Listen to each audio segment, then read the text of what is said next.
Nah, pokok bahasan kita terbagi menjadi dua. Malam ini mudah-mudahan bisa selesai terkait definisi, peraturan, tujuan manfaat, prinsip dasar SMK 3 sampai ke penilaian SMK 3. Besok kita akan mulai interpretasinya. Nah, jadi sebenarnya di apa dan bagaimana itu lebih ke hari kedua ya, interpretasi. Mudah-mudahan malam ini kita sudah bisa membuka interpretasinya, karena materi interpretasi sebenarnya inti dari pelatihan internal auditor SMK 3. Jadi kalau Bapak Ibu mengikuti pelatihan dan asesmen auditor SMK 3 PP 50 itu akan menitik beratkan kepada interpretasi, karena auditor di SMK 3 itu tidak boleh berinterpretasi sendiri, itu sudah ada. Jadi SMK 3 di Indonesia ini rigid ya, rigid. Jadi rigid. Jadi karena ini aturan, kalau aturan kan rigid, kecuali kalau standar semacam ISO 45001 misalkan, itu masih kita bisa geser-geser atau kita bisa siasati. Kalau SMK 3 ini sifatnya adalah regulasi, sehingga menjadi rigid. Apa yang ditulis di regulasi itulah yang harus dipenuhi ya. Bagaimana cara memenuhinya, itulah adanya interpretasi gitu ya Bapak Ibu. Oke, kita mulai. Pengertian SMK 3 ya. Ini saya ambil dari pasal 1 PP 50. Jadi Bapak Ibu bisa baca di situ bahwa SMK 3 ini adalah bagian dari sistem manajemen perusahaan. Ingat ya Bapak Ibu, bagian dari sistem manajemen perusahaan. Artinya ini melekat Bapak Ibu. Jadi jangan sampai sistem manajemen perusahaan itu sendiri-sendiri. Ya. K3-nya sendiri, ininya sendiri. Itu harus, kalau bisa ini harus merupakan satu kesatuan. Nah, makanya nanti di kebijakan yang menunjukkan komitmen itu harus disebutkan bahwa policy, misalkan kebijakan K3-nya itu merupakan bagian tak terpisahkan dari sistem manajemen perusahaan. Jadi harus disebutkan ya. Kemudian dalam rangka pengendalian resiko, ingat Bapak Ibu, resiko itu apa? Kemudian bahaya itu apa? Itu yang harus dikendalikan. Ingat, bahaya itu adalah sifat karakteristik dari suatu bahan atau pekerjaan yang bisa menyebabkan kita celaka ya, atau menyebabkan kerugian pada diri kita maupun harta benda. Itu namanya bahaya, artinya karakteristik yang terkandung dalam suatu benda atau aktivitas. Kalau resiko, nah itu beda lagi. Resiko itu adalah peluang bahaya itu terjadi pada kita atau terjadi pada aktivitas. Seberapa besar peluangnya, kemudian seberapa parah bahaya itu bisa terjadi di kita. Nah, itu risiko. Tujuannya adalah guna terciptanya tempat kerja yang aman, efisien, dan produktif. Ingat ya, SMK 3 itu bukan hanya mengamankan tempat kerja, orang yang bekerja, harta benda, tetapi menciptakan tempat kerja yang efisien. Bapak Ibu sudah paham ya maksud dari efisien. Efisien itu artinya, kalau bahasa ekonomi nih ya, dengan modal sekecil-kecilnya menghasilkan produk sebanyak-banyaknya. Itulah efisien. Atau dengan kata lain, apa yang dibudgetkan itu sesuai dengan apa yang ditargetkan. Jadi kalau budgetnya 10 rupiah untuk menghasilkan 10 produk, itulah efisien. Yang dimaksud tidak efisien adalah produknya 10, biayanya membengkak menjadi 15 misalkan. Nah, itu tidak efisien. Yang lebih efisien atau sangat efisien adalah targetnya 10, kemudian budgetnya itu kurang dari 10, ya, itu sangat efisien. Nah, sekarang kalau produktif apa? Produktif itu artinya dengan alat, dengan metode, dengan orang yang memproduksi produk atau jasa itu diharapkan sesuai dengan target. Jadi kalau targetnya 10 dengan mesin 2, nah berarti 10 bagi 2, tiap mesin 5, produktivitasnya adalah 5 gitu ya. Kita sinau terkait dengan definisi-definisi yang terkait dengan SMK 3 ya. Kemudian yang kedua adalah K3-nya sendiri adalah segala kegiatan untuk menjamin dan melindungi keselamatan dan kesehatan tenaga kerja melalui upaya pencegahan kecelakaan kerja dan penyakit akibat kerja. Ini sih kita sudah harus hafal di dalam kepala ya, bukan hafal di luar kepala Bapak Ibu. Jadi pada dasarnya K3 itu adalah semua ikhtiar kita nih, ikhtiar untuk menjamin dan melindungi keselamatan dan kesehatan tenaga kerja. Ingat, poinnya adalah kesehatan dan keselamatan tenaga kerja ya. Apalah artinya untung banyak tapi fatality-nya tinggi ya. Kasus yang terbaru adalah terkait dengan Transjakarta ya. Transjakarta menjadi viral terkait dengan, bayangkan Bapak Ibu, dalam kurun waktu 10 bulan itu udah 502 kecelakaan di Transjakarta. Ya, ini kita sangat prihatin ya. Kita soroti yang buruk bukan karena kita mau menjatuhkan, tapi ini merupakan ibroh ya. Ibroh itu adalah pelajaran berharga supaya kita nggak ngikutin ya. Bayangin, dari bulan 1 sampai bulan 10 tahun 2021 tahun ini jumlah kecelakaannya lebih dari 500 ya. Itu perusahaan otobis tuh ya yang ada di ibu kota. Kita sangat prihatin ya. Saya sendiri sudah mengulas terkait ini di IG dan di beberapa teman. Mungkin minggu depan kita diundang untuk ke kantor Transjakarta. Oke. Kemudian yang kedua adalah peraturan terkait SMK 3. Ini saya coba rangkum dari sekian banyak ya. Yang pertama Undang-Undang Nomor 1, ini selalu ya, Undang-Undang Nomor 1 tahun 70 adalah mbahnya K3 ya. Kemudian Undang-Undang Nomor 13, ada yang tahu Undang-Undang 13 itu terkait dengan ketenaga kerjaan ya. Kemudian PP Nomor 50 tahun 2012. Nah, ini adalah cantolan langsung terkait SMK 3. Nah, ini ada beberapa bab ya, ketentuan umum, sistem manajemen K3, kemudian penilaian SMK 3-nya, pengawasan sampai ke ketentuan penutup. Ada beberapa lampiran di dalam PP ini yang kita implementasikan dalam interpretasi kriteria ya. Nanti besok kita akan bahas. Mudah-mudahan malam ini kita bisa bahas separuh ya. Kemudian yang terakhir adalah peraturan-peraturan Menteri Tenaga Kerja di bidang K3 dan ketenaga kerjaan lainnya, turunan dari Undang-Undang Nomor 1, turunan Undang-Undang Nomor 13, dan turunan dari PP 50. Jadi banyak ya. Nah, ini PR. Saya kasih PR nih. Coba Bapak Ibu sebutkan saja dalam hati ya. 10 permenaker terkait K3 di tempat kerja. Silakan Bapak Ibu, saya kasih waktu 1 menit untuk coba-coba kira-kira apa ya 10 permenaker terkait K3 di tempat kerja yang terkait dengan SMK 3. Karena kalau 10 permenaker ini tidak ada Bapak Ibu, nanti di kriteria tertentu ini akan bolong. Ya, ini akan bolong, kriterianya tidak akan terpenuhi. Makanya nanti 10 permenaker ini harus Bapak Ibu identifikasi ya. Di prosedur identifikasi peraturan, norma, dan standar yang terkait dengan perusahaan. Nah, ini 10 permenaker. Tadi saya sudah posting, salah satunya adalah permenaker nomor 26. Ya. Kemudian permenaker tentang P2K3 misalkan. Kemudian permenaker tentang ahli K3.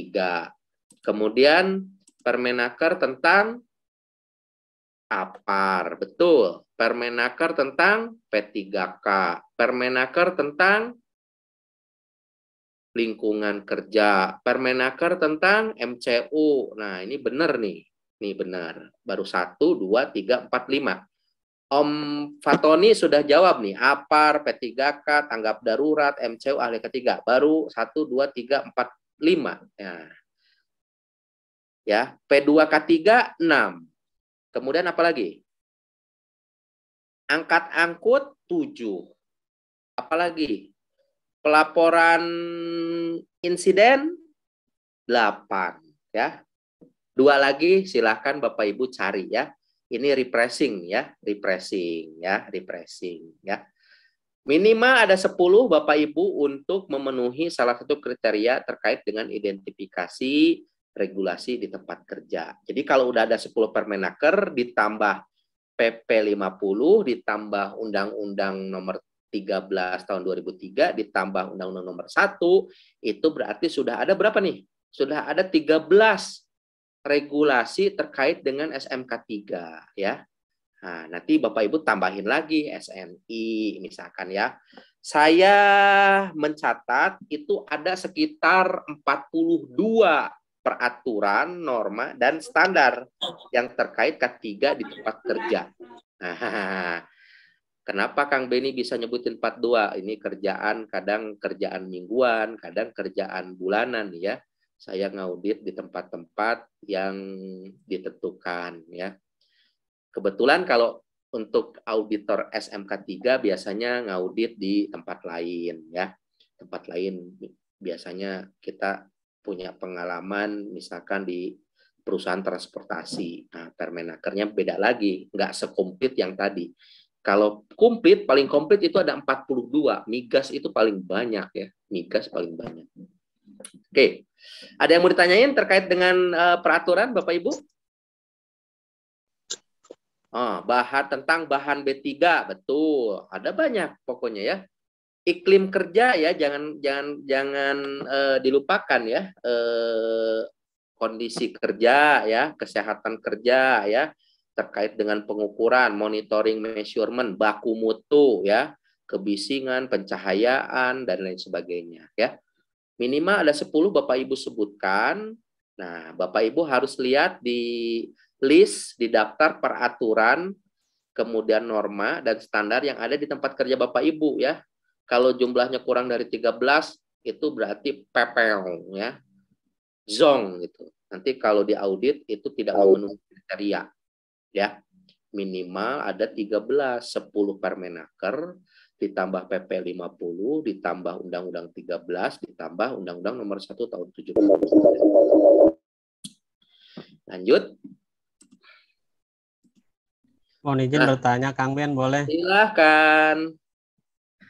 Itu saya pernah lihat ada sekarang yang terbaru itu mengenai prokes ya. Apakah itu jadi wajib, jadi 14 kriteria, 14 wajib.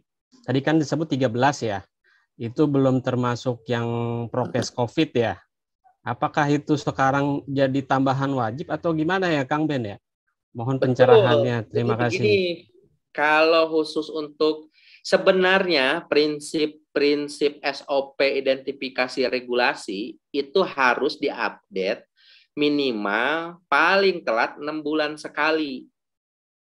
Tetapi pada waktu sekarang mulai 2020 ketika pandemi melanda, kita lihat regulasi itu tiap 15 hari berganti sehingga SOP Bapak Ibu ya terkait identifikasi itu harus dirubah dengan metode MOC, Management of Change. Management of Change ini sangat terkait erat dengan isu eksternal. Ketika eksternal isunya, lingkungan sekitarnya berubah, termasuk di dalamnya adalah peraturan, maka berubah pula jangka waktu review dan identifikasi yang tadinya 6 bulan sekali menjadi 3 bulan sekali. Kalau 1 bulan 2 kali, berarti dalam 1 bulan juga itulah kita akan mengidentifikasi aturan yang berbeda. Makanya pada masa pandemi SOP list atau daftar yang akan banyak berubah adalah daftar identifikasi peraturan ya. Ini saya sebutin 13 ini minimal supaya Bapak di kriteria ketika penerapan SMK 3 ini fulfill. Fulfill itu artinya comply ya, memenuhi kriteria ya. Kalau di luar itu nanti tambahin pandemi boleh. Kalau saya jadi auditor, saya akan melihat 10 Permenaker ditambah PP 50 ditambah Undang-Undang 13 ditambah Undang-Undang Nomor 1 gitu. Ya. Itu Kang Ben, untuk yang 13 ini, apakah kalau kita menerapkan untuk pada saat proses sertifikasinya, apakah bisa mendapatkan bendera emas ya nantinya ya? Bendera emas, salah satu komponen bendera emas adalah identifikasi peraturan dan implementasinya, betul. Tetapi ada hal-hal lain, nanti kita akan bahas. Gimana cara mendapatkan bendera emas, gimana cara mendapatkan perak gitu ya. Nah, itu nanti kita akan bahas. Tetapi kalau melulu dikatakan melalui ini, itu tidak. Jadi kalau kita tahu batas kelulusan siswa untuk mata pelajaran matematika 75, nah inilah 13 ini adalah batas minimum kelulusan ya. Jadi kalau nggak mau kena temuan major, maka 13 ini harus Bapak Ibu implementasikan ya. Nanti di SMK 3 itu kriteria apa temuan audit itu ada 3 ya. Kritikal 1 kali 24 jam harus ditindaklanjuti sampai close. Kalau major harus dalam waktu 1 bulan, kalau minor nggak masalah. Tergantung kesanggupan Bapak Ibu. Tapi kalau ketika auditor menemukan temuan misalkan kritikal, wah itu harus 1 kali 24 jam. Ketika tidak bisa dipenuhin, auditnya akan batal karena itu pasti nggak lulus. Gitu ya. Nah, kalau 13 batas kelulusan ya. Oke, tujuan dan manfaat SMK 3 ya, ini meningkatkan efektivitas perlindungan dan seterusnya. Ini saya garis bawahi yang ketiga ya. Menciptakan tempat kerja yang aman, nyaman, dan efisien untuk mendorong produktivitas. Ingat Bapak Ibu, kita melakukan program K3 di tempat kerja bukan untuk menyulitkan orang, tetapi untuk mengamankan mereka ya, demi terciptanya tempat kerja yang aman, nyaman, efisien, dan mendorong produktivitas. Kebayang ya. Kalau misalkan di tempat ini, misalkan di tempat peleburan ya, peleburan logam, itu kan panas tuh. ISBB-nya kan harus tertentu sesuai baku mutu ya. Nah, itulah kenapa K3 di tempat kerja itu penting, karena dari situ kita akan bisa melakukan, mengusulkan program-program. Kebayang nggak Bapak Ibu? Saya dulu punya pengalaman ya di suatu pabrik itu peleburan ya. Orang yang tadinya baru pertama masuk, berat badannya 68, baru 1 tahun itu sudah menyusut 12 kilo. Nah, jadi kita akan lihat apakah tempat kerjanya itu mendorong produktivitas atau tidak. Jadi tidak melulu itu ya. Ketika MCU, ketika general check up itu kita akan evaluasi kenapa bisa begitu ya, menyusut ya. Ya, beberapa karyawan merasa berat kerja di situ dan akhirnya dicari jalan tengah, faktor-faktor yang memengaruhi ISBB kemudian ditindaklanjuti. Kemudian pekerjanya dikasih insentif, baik berupa minuman, makanan ekstra, ditambah dengan istilahnya ada insentif berupa uang ya.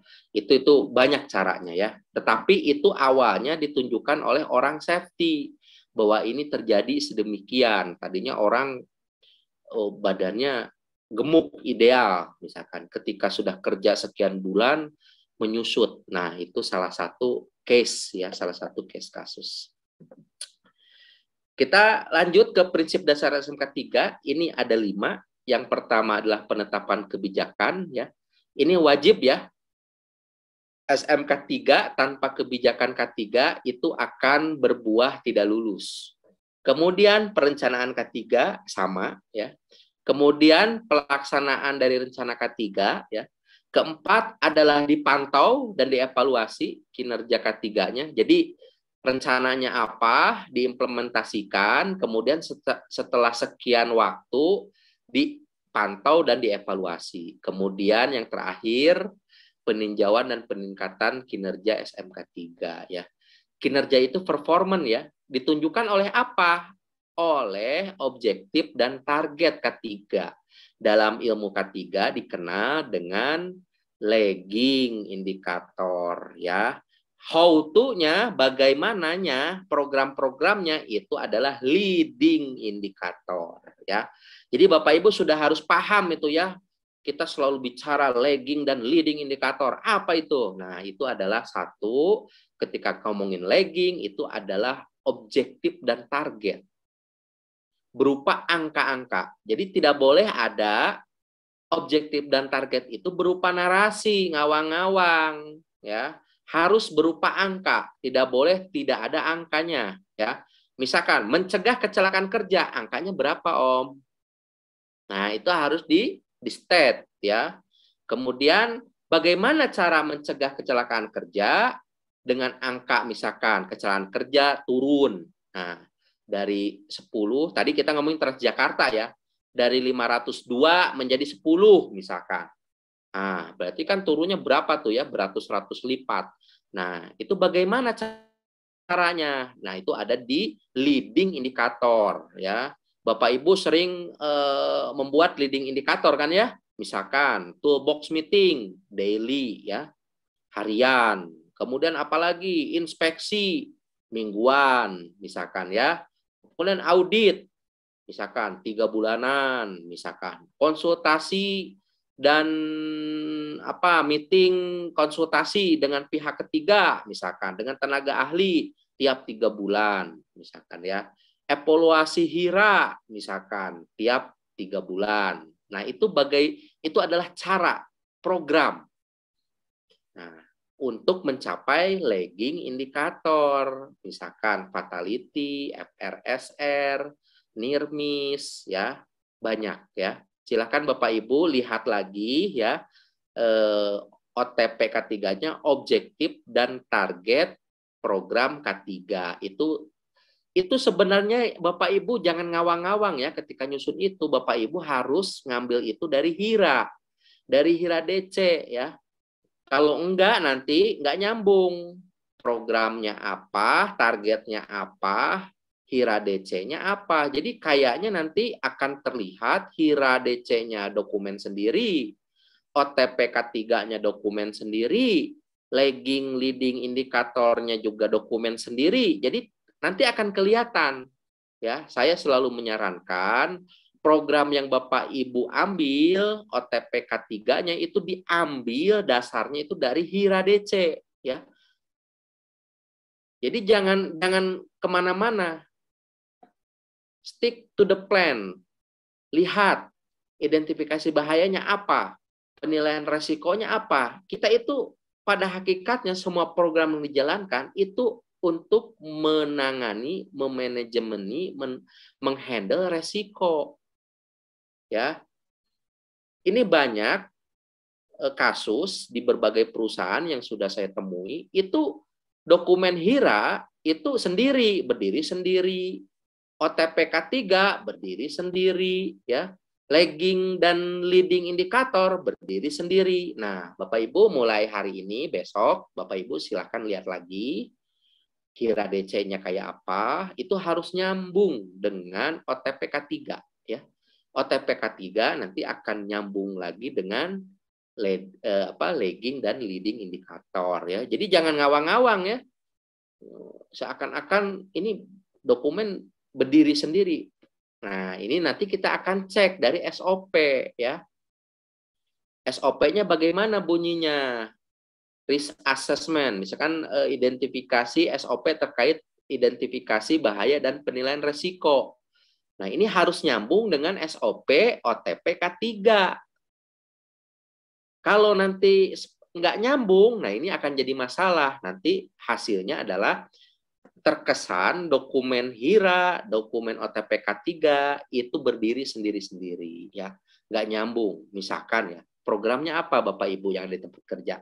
Terkait untuk mencegah kecelakaan angkat angkut misalkan. Subtemanya misalkan pengoperasian forklift.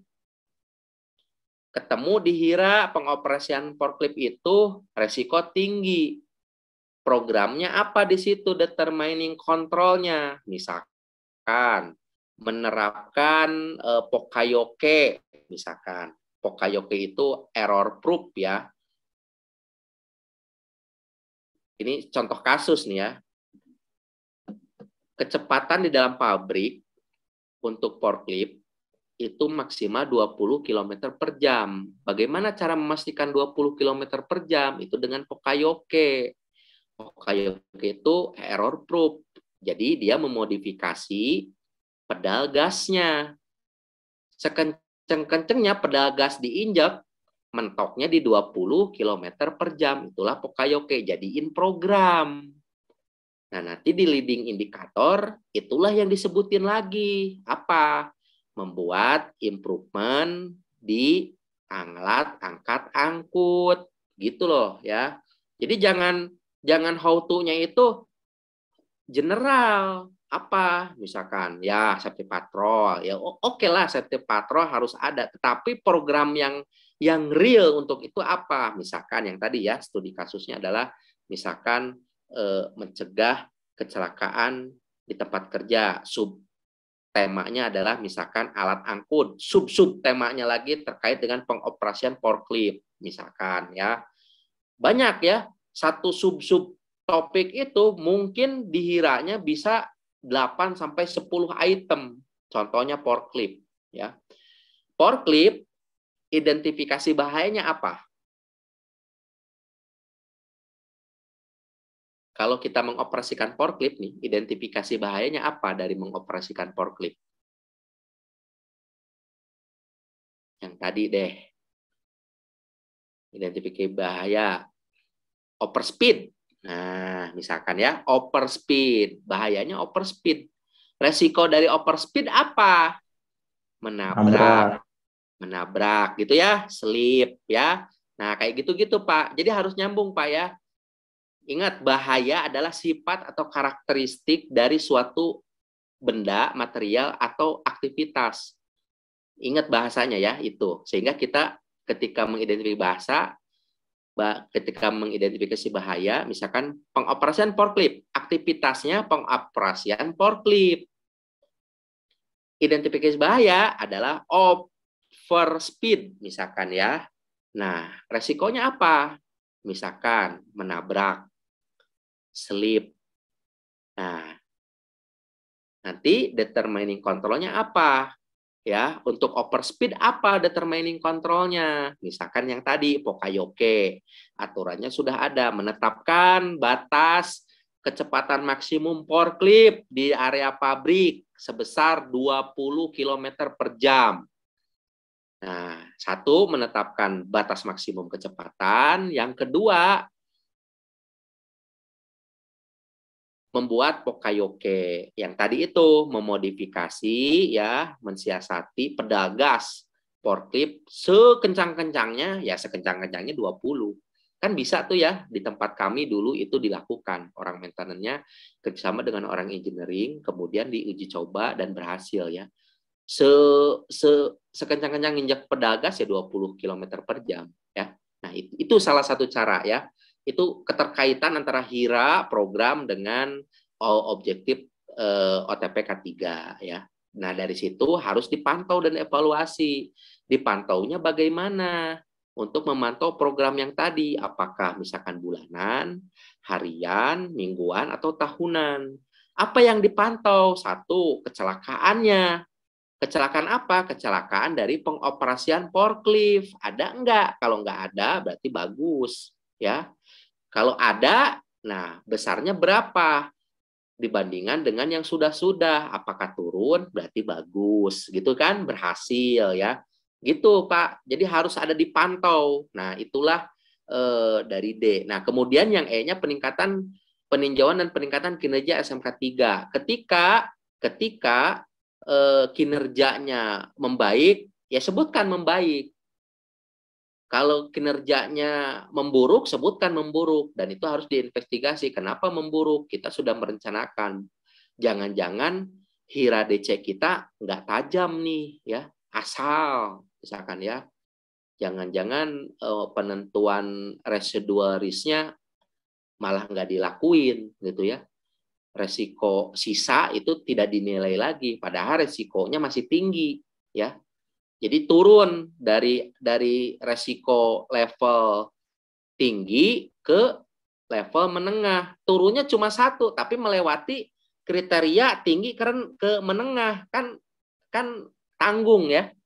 Misalkan batas resiko tinggi adalah 12. Di atas 12, misalnya 12 itu sudah resiko tinggi. Kalau 11, menengah.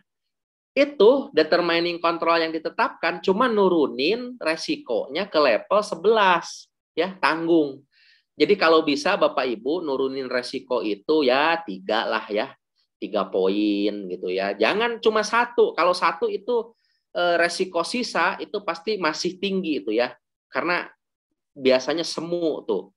Jadi nilai resiko yang diidentifikasi perkalian dari fatality dengan probability itu akan menyebabkan resikonya, misalkan ya, resikonya 12 tadi. Kalau tinggi itu 12. Tiba-tiba setelah Bapak Ibu menentukan determining control, resikonya turunnya cuma 1. Tapi itu turun ya dari tinggi ke menengah. Nah, itu harus diwaspadai ya. Harus dites lagi itu untuk penajaman HIRA ya. Ada yang begitu di tempat kerja, Bapak Ibu? Semoga banyak ya, sehingga Bapak Ibu bisa menentukan langkah-langkah berikutnya, perbaikan ya. Jadi ada hikmah kalau kita menemukan hal-hal yang tidak baik itu, berarti ada perbaikan. Nah, kalau Bapak Ibu tidak bergerak, maju, nah itu nanti SMK 3 di tempat Bapak Ibu juga mandek ya. Kalaupun ada, itu hanya kamuflase ya. Ya. Cuma bohong-bohongan gitu ya. Jadi harusnya kayak tadi ya, HIRA-nya dipertajam kembali ya. Untuk tahap awal HIRA yang sederhana boleh. Nanti untuk 1 tahun tingkatin lagi ya, baik formulirnya maupun isinya. Terus gitu ya. Nanti dalam 5 tahun akan kerasa, ternyata berat, tapi kita bisa gitu ya. Nah, kemudian ini ada elemen SMK 3. Ini ada 12 ya. Elemen SMK 3. Nah, nanti dari elemen ini Bapak Ibu ada sub-elemen. Sub-elemen inilah yang akan kita bilang kriteria. Ya. Jadi kita ngomongin kriteria itu dasarnya itu dari elemen. Misalkan elemen SMK 3 nomor 1 terkait dengan pembangunan dan terjaminnya pelaksanaan komitmen. Kenapa harus dibangun komitmen itu? Karena susah, Pak, Bu ya. Ngomong, nulis, dengan menunjukkan itu 3 hal yang berbeda Bapak Ibu ya. Di sistem manajemen manapun, apa yang dipikirkan itu harus ditulis. Apa yang ditulis itu harus dikerjakan.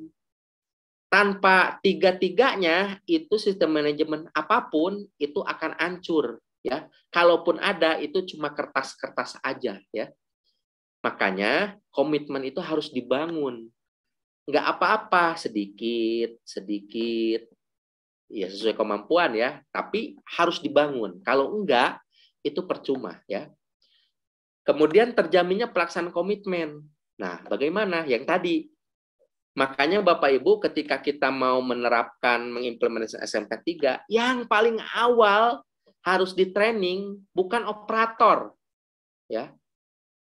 Itu harus pimpinan puncak beserta jajarannya, direksi ya, GM, para managers. Nah, itu harus di training, harus diinduksi terkait dengan K3 awareness. Kalau enggak Bapak Ibu, mereka hanya akan melihatnya ini seremonial ya. Gua mensertifikasi, mengaudit SMK 3 karena gue mau tender aja nih ya. Setelah itu selesai.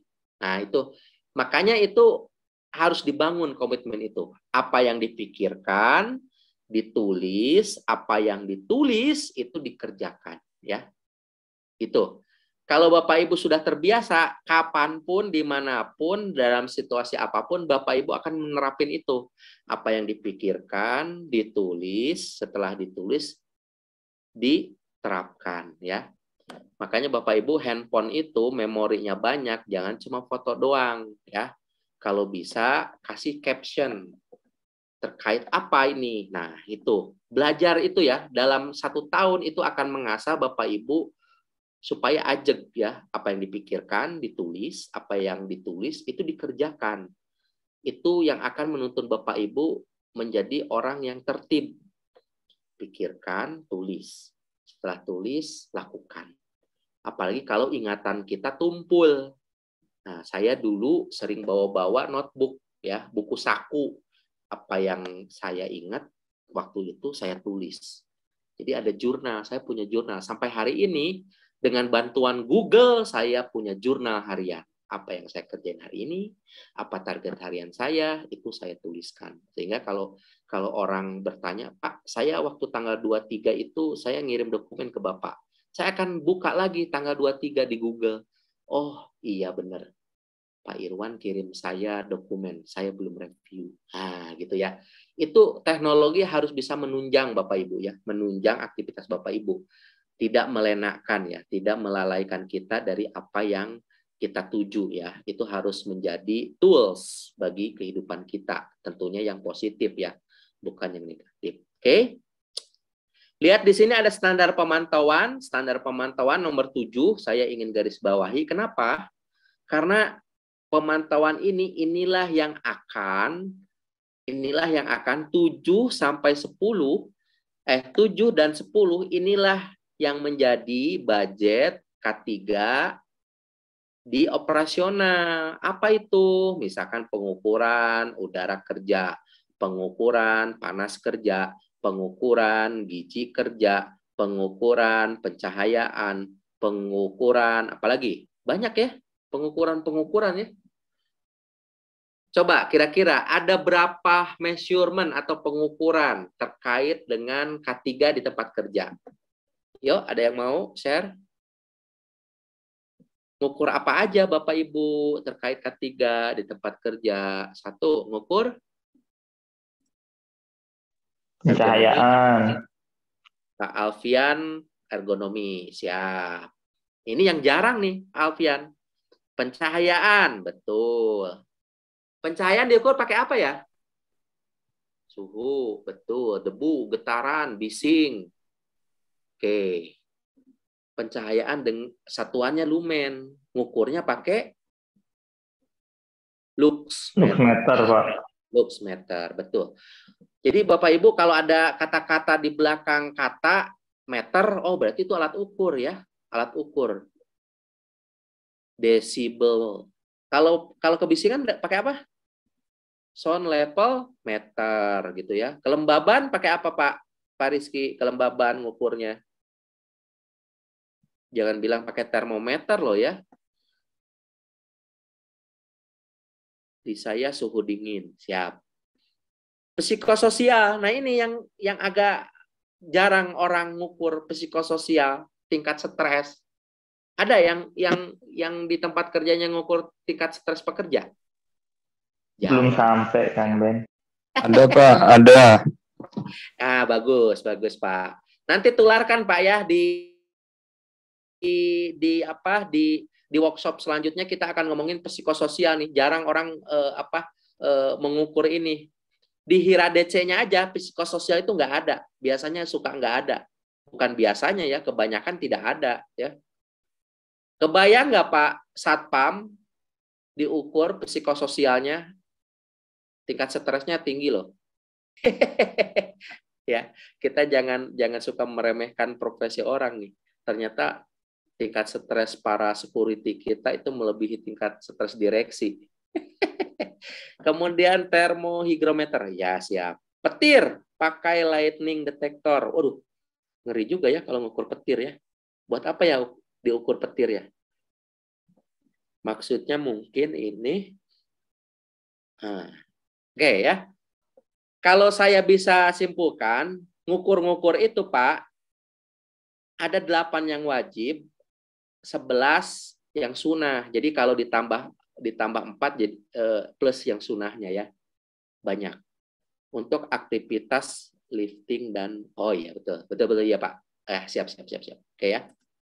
Kita balik lagi ke standar pemantauan. Ingat Bapak Ibu, standar pemantauan ini harus oleh orang yang kompeten, lembaga yang kompeten dan berwenang. Ingat ya, kompeten doang itu belum cukup, harus dengan kewenangan. Makanya untuk pemantauan dan pengukuran itu harus menggunakan PJK 3 atau langsung oleh dinasnya. Nah, di Bapak Ibu metodenya yang mana? Pakai PJK 3 dulu, kemudian disahkan oleh dinas atau langsung dinas, silahkan ya. Kalau di tempat Bapak Ibu di daerahnya langsung dinas, nggak apa-apa. Jangan nanya ya, Pak, Bapak kompeten nggak? Jangan ditanya Pak ya. Itu kalau udah begitu nanti berantem ya. Kecuali PJK 3 itu harus ada sertifikat ditambah dengan penunjukan. Jadi harus ada izinnya yang ditunjuk oleh Dirjen. Kalau PJK 3 riksa uji biasanya namanya ya. Untuk mengaudit SMK 3 namanya PJK 3 audit ya. Jadi banyak PJK 3 ya. Di Permenaker nomor berapa terkait dengan PJK 3 Bapak Ibu ya, itu PR ya. Itu sunnah itu yang sunnah itu. Permenaker yang sunnah untuk di list di dalam aturan main perusahaan ya. Itu tentang Permenaker tentang PJK 3 ya. Sehingga kenapa Pak Kang Beni harus ada di situ, karena nanti kita akan banyak menggunakan PJK 3 untuk yang nomor 7 ini. Nah, ngukur ini, ngukur itu, ya kan? Bener nggak? Bapak Ibu kalau ngukur gizi di mana? Ngukur gizi makanan. Ada di situ di HIRA DC, ada nggak di HIRA DC? Di HIRA DC itu determining controlnya adalah mengukur kalori makan siang karyawan. Nah, itu ada nggak di HIRA DC Bapak Ibu? Saya hakul yakin nih, mungkin baru 10% yang ada di HIRA DC ya. Apa itu terkait dengan bahaya apa? Kalau determining controlnya adalah gizi, perbaikan gizi, pengukuran, segala macam, apa tuh? Identifikasi bahaya atau resikonya apa? Nah, ya banyak ya. Ternyata iya juga ya. Nah itu nanti Bapak Ibu kalau ngobrolin ke saya itu pasti saya kembalikan ke HIRA DC. Selalu saya akan ngomongin HIRA DC Bapak Ibu bagaimana. Udah ada belum listnya? Kalau belum ada, perbaiki lagi. Ya. Nomor 10, pengumpulan dan penggunaan data. Ingat Bapak Ibu, data ya. Saya nggak menyarankan, tapi tolong data ini adalah, data itu banyak jenisnya ya. Ada data mentah, ada data yang sudah diolah ya. Jangan sampai nanti Bapak Ibu menyodorkan data mentah kepada pihak manajemen dan serikat pekerja ya. Bisa-bisa nanti interpretasinya bermacam-macam. Jadi harus diolah dulu Bapak Ibu ya. Digunakan datanya itu harus diolah dulu. Contoh jam kerja karyawan ya. Nah, itu harus jelas periode waktunya kapan. Siapa aja? Apakah semua departemen? Apakah termasuk orang yang bekerja atas nama perusahaan, misalkan kontraktor, vendor ya? Apakah ada pengunjung? Nah, itu harus clear ya. Jangan sampai nanti data kita diperdebatkan ya, cara dapetinnya, kemudian validasinya, apalagi kebenaran data ya. Itu tolong orang K3 ini harus benar-benar berhati-hati terkait dengan pengumpulan dan penggunaan data ya. Oke, Bapak Ibu ya, ini saya suka menemukan di berbagai perusahaan cara ngumpulin data itu tidak betul sehingga hasilnya itu menyimpang, tidak merepresentasikan apa yang akan diolah ya. Misal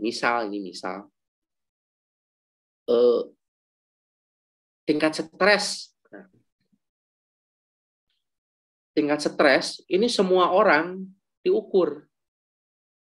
Nah, boleh sih, tapi Bapak Ibu harus punya Pareto, tingkat stres yang kira-kira sesuai logika yang paling mungkin terjadi tingkat stres di mana nih? Di bagian apa misalkan? Oh, di bagian penagihan. Bapak Ibu di tempat kerja sering nggak melihat atau merasakan teman-teman di bagian akunting tiap akhir bulan itu pulangnya jam 10, jam 11 malam. Bapak Ibu sering nggak menemukan begitu? Orang akunting, orang finance, tiap akhir bulan itu alasannya closing. Ada yang begitu? Wah, sering Kang kayak gitu Kang. Itu kenapa bisa begitu? Dan yang lebih Sistemnya. ironis, dibayar lemburnya, kalaupun dibayar tetap 3 jam. Karena sehari maksimal 3 jam. Diajakinya cuma makan-makan doang ya. Nasi bungkus, NSP, nasi Padang. Wah, menyalahi aturan itu, Coach. Nah, itu Bapak Ibu tolong ya, seorang K3 ini tolong itu dipikirin ya. Ini pasti ada yang salah nih. Selalu ini pasti ada yang salah. Itu tiap akhir bulan closing ya 2 hari. 2 malam itu mereka teler. Besoknya nih, 12:30 dia pulang, selesai. Jam 7-nya dia masuk lagi. Dan itu ngolah data yang baru. Numpang izin bertanya, Coach. Ini di tempat saya begitu kejadian, Coach. Jadi dia kalau akhir bulan itu bahkan pulang sampai jam 12. Betul ya kan?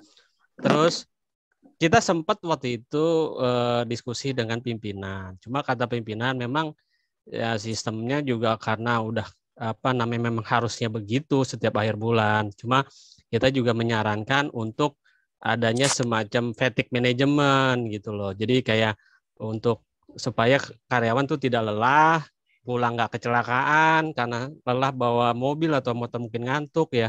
Cuma kata pimpinan itu, wah itu nggak bisa kalau harus pulang yang nggak jam 12 kalau tiap akhir bulan. Nah, itu bagaimana tuh ya kalau begitu solusinya?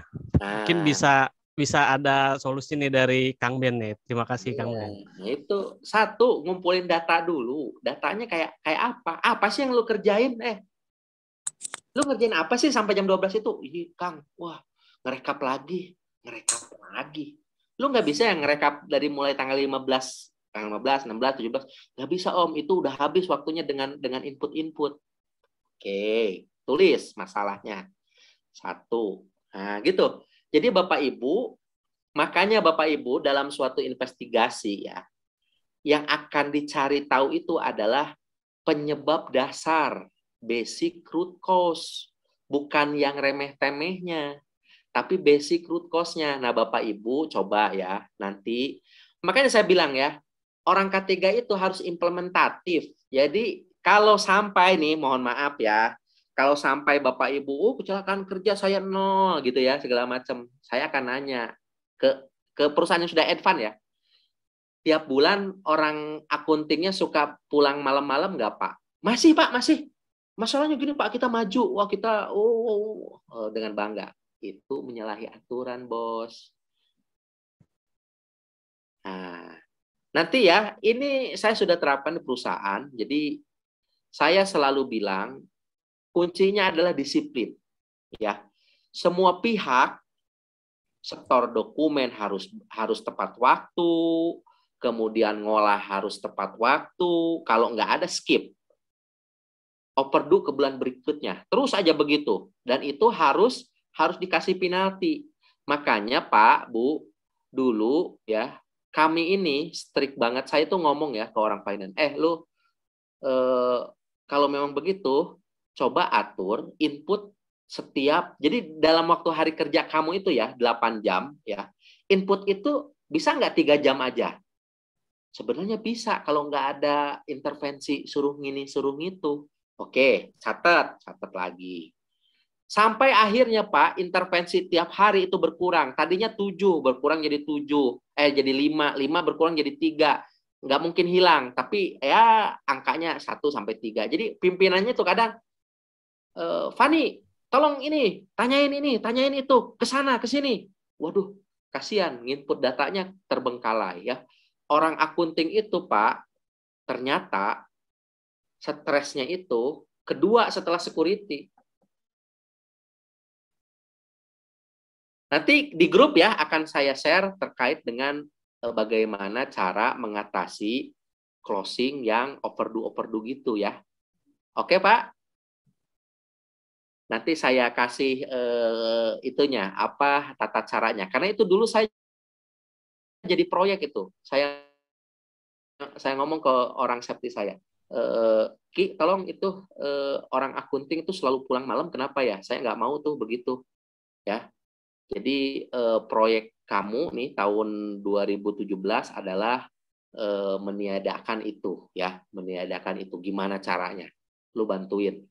Pakai dalil-dalil safety lah ya. Nanti presentasiin ke saya. Saya bilang gitu. Akhirnya hari ini, sampai hari ini nih, ada lembur Pak, tapi jam 7 udah selesai gitu. Lemburnya nggak beneran, lemburnya itu beneran senyatanya ya. Kalau dulu kan, mohon maaf banget ini bagi teman-teman yang masih menampilkan jam lembur yang berbeda dengan aktual ke Disnaker ya, mohon maaf ya, stop ya, jangan sampai nanti datanya banyak. Data untuk akunting beda lagi jam lemburnya, data untuk Disnaker beda lagi jam lemburnya ya. Tolong ya, kita jangan TST, tapi kita ada komitmen untuk memperbaiki itu. Orang K3 ini harapannya bisa berkontribusi ya. Nanti kalau bosnya ngomong wah ini nggak bisa, pasti ada bisa Pak, bisa ini. Boleh jadi Pak kita akan bongkar pasang, tapi suatu saat mungkin dalam 2 tahun ini bisa Pak kita reduksi ya. Kalau dulu sampai jam 1, jam 7-nya masuk lagi, mungkin bisa sampai cuma 3 jam beneran Pak, 3 jam. Saya menerapkan itu pelan-pelan ya, dalam 1 tahun itu pelan-pelan gitu ya, ternyata bisa ya, yang begitu-begitu tuh ya. Oke. Kang Ben, mau izin bertanya lagi, Kang Ben. Silakan. Mohon izin bertanya.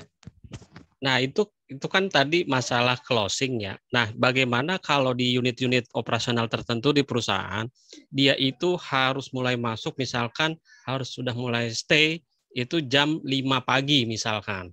Ya. Nah, itu kan kadang kan ya orang kan mungkin tidur ya, ada yang cukup, ada yang kurang ya.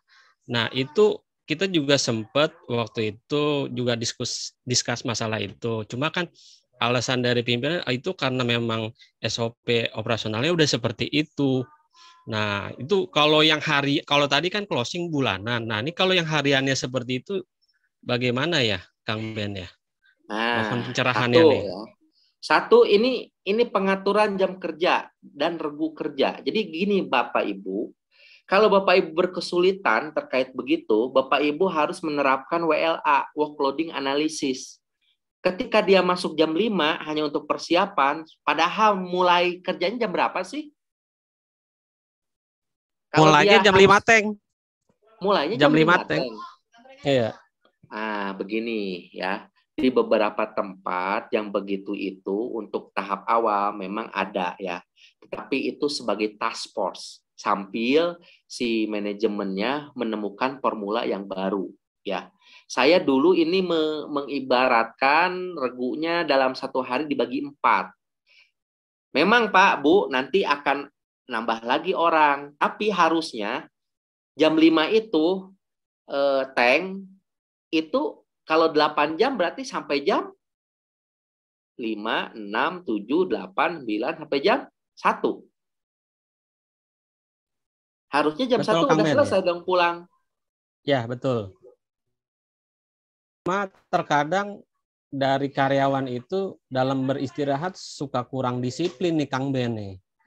Nah itu gimana, kan nggak mungkin kita mengontrol semua karyawan nih tidurnya jam berapa kalau malam kan. Itu Kang Ben. Pak, Bu, ya begini ya. Khusus untuk karyawan yang jam kerjanya di jam itu, Bapak Ibu harus harus memeriksa minimal tekanan darah dan pupil mata. Kita nggak bisa mengandalkan mereka ngisi tiap hari bahwa saya jam tidurnya normal, nggak mungkin. Yang mungkin itu Bapak memeriksa. Tapi kalau ribuan bagaimana, Kang? Nah itu jadi masalah tersendiri ya. Kalau sampai belasan mungkin bisa lah ya memeriksa tensi. Tapi kalau enggak gimana? Saya punya sopir ya, nggak banyak, cuma 21. Tiap hari saya tensi itu ya. Jadi kalau dia masuknya sama, misalkan kalau ada delivery di jam 5 dia harus berangkat, memang berangkat, tapi dia harus tensi. Dan jam pulangnya dia akan duluan. Nanti kita akan coba kiat-kiat terkait dengan waktu kerja ya. Nanti saya akan share deh ya di grup ya terkait dengan waktu kerja. Khusus untuk kritika-kritika pekerjaan ya, yang orang-orang sunahnya harus tidur, dia melek gitu ya. Itu ada beberapa item yang harus dicek ya. Yang sebagai indikator dia itu tidurnya cukup, ininya cukup. Kalau enggak, bagaimana? Ini yang jadi masalah lagi. Kalau indikatornya terlampaui gimana? Nah itu harus ada konsekuensi. Dia harus step side, dia harus nggak boleh masuk. Nah itu yang jadi masalahnya ya. Masa produksi berhenti? Sama ini lagi Kang Ben nih, kadang ada permasalahan juga di shift jam 5, jam 4, jam 5 lah ya. Itu selain mungkin kelelahan atau kurang tidur, ini ada lagi kasus di mana itu karyawan itu dibegal nih pada saat dia berangkat kerja nih jam-jam segitu subuh-subuh. Kan itu biasanya rawan ya bagi pekerja yang entah di mana dia berjalan ya kan dari rumah.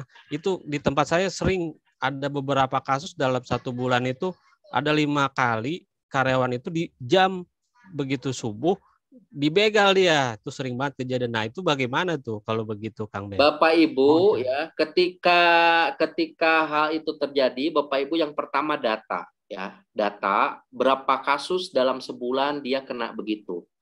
Yang kedua ya, itu usulkan ke manajemen. Apakah karena di aturan Pak Bu, ketika lewat waktu kerja jam sekian dia harus ada antar jemput. Yang kedua, rute harus tetap. Ini untuk menjaga ketika dia ada kecelakaan, itu rutenya sudah diidentifikasi sampai ke BPJS. Jadi begini Bapak Ibu ya, kalau kita tiap hari rutenya udah begitu aja terus dan itu dilaporkan, nah itu yang ideal. Dan memang itu yang akan diurus. Tapi kalau misalkan tiba-tiba rutenya beda ya, misalkan istrinya ada 3 gitu ya, dan yang dilaporinya cuma 1 misalkan. Nah, ketika malam Jumatnya dia ke istri yang ketiga, terus dia nggak melaporkan rute dari rumahnya ke pabrik gitu, tiba-tiba kecelakaan. Mohon maaf, biasanya kalau idealnya sih itu suka jadi susah tuh. Tapi kan yang dilaporkan cuma 1 rute ya. Nah itu tolong didata, kemudian berapa kasusnya, kemudian diusulkan ke manajemen. Apakah ada bisa nggak di treat lain? Atau di rute itu kita sudah naungin nih bahwa ada rute orang yang di situ ya. Nah itu akan kita tandain itu dulu ya ketika saya masih kerja di pabrik.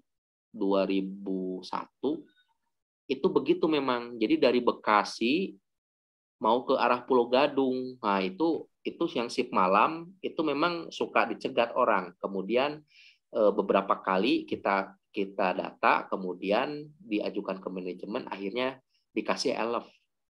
Nah, tapi nggak tahu kalau di perusahaan si Om nih ya.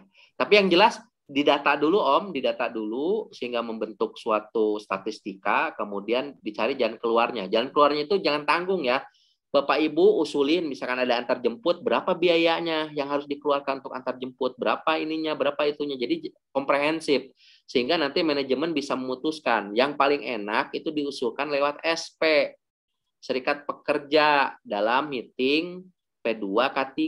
Pak, ini ada kasus Pak, sering dibegal.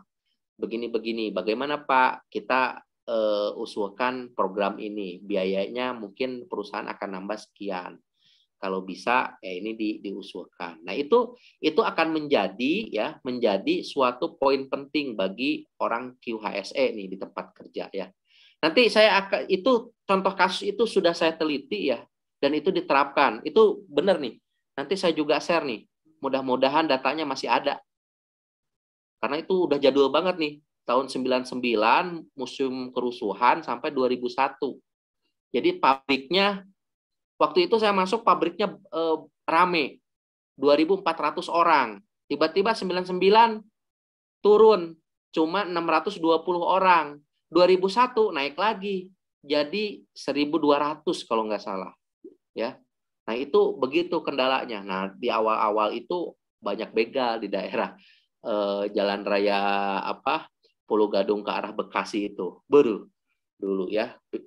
Kiri kanan itu kan nggak serame sekarang ya. Dulu itu masih gubuk-gubuk ya, gubuk-gubuk orang daur ulang, pemulung, pengepul gitu ya. Yang bukanya kalau siang itu bakar-bakaran plastik ya. Kalau sekarang udah nggak ada karena udah ketutup sama ruko.